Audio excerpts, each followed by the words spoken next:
The morning sun filtered through the dense canopy, casting long golden fingers across the forest floor. It was a day of heavy labor. The rhythmic sound of iron meeting wood echoed through the trees as a team of carpenters hauled massive timber toward the site of the new temple. Dust danced in the shafts of light. These men worked with a silent understanding, their muscles straining against the weight of ancient oak. To manage the stubborn logs, they drove a thick, iron-hard wooden wedge into a deep fissure, forcing the timber to stay open. With the gap secured, the heat of the midday sun began to weigh on them. Wiping sweat from their brows, they set their heavy axes into the soft earth and retreated toward the cool, deep shade for their meal.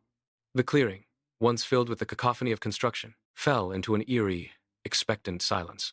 Only the wind whispered through the leaves. From high above, in the emerald canopy, golden eyes watched the men depart.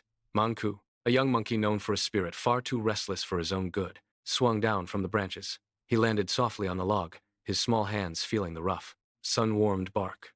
While his friends chattered and gestured toward the carpenter's discarded food scraps, Manku was mesmerized by the strange object protruding from the wood.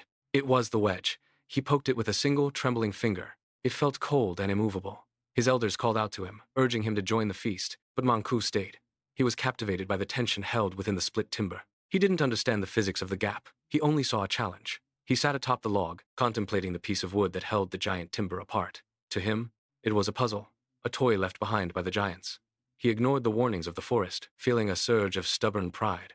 He would be the one to move the unmovable. Manku moved into position, bracing his small feet against the ridges of the bark. He gripped the wedge with both hands, his knuckles turning white. He gave a tentative tug. The wedge didn't budge.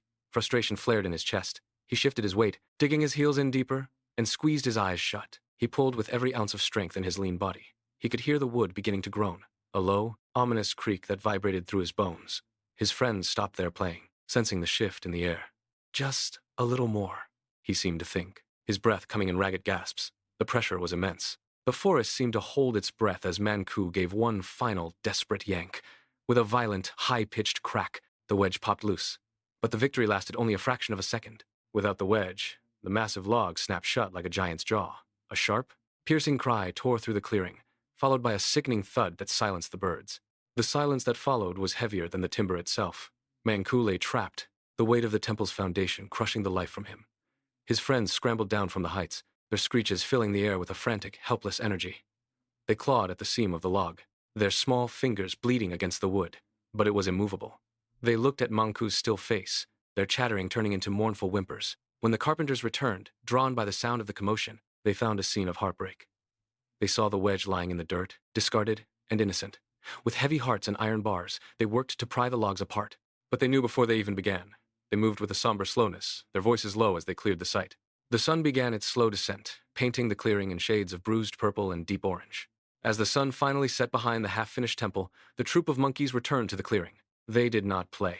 They did not reach for the tools or the scraps of food left behind. They simply sat in a wide circle, staring at the empty log and the wedge resting nearby in the dust.